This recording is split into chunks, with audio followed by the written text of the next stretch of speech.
খবর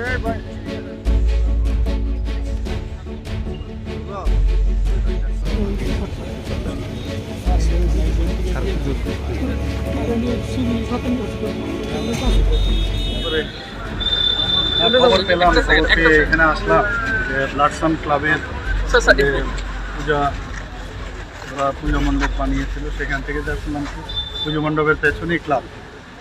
প্রাথমিক যে খবর আসছে জানা গেছে যে শর্ট সার্কিট থেকে নাকি আগুনটা লেগেছে।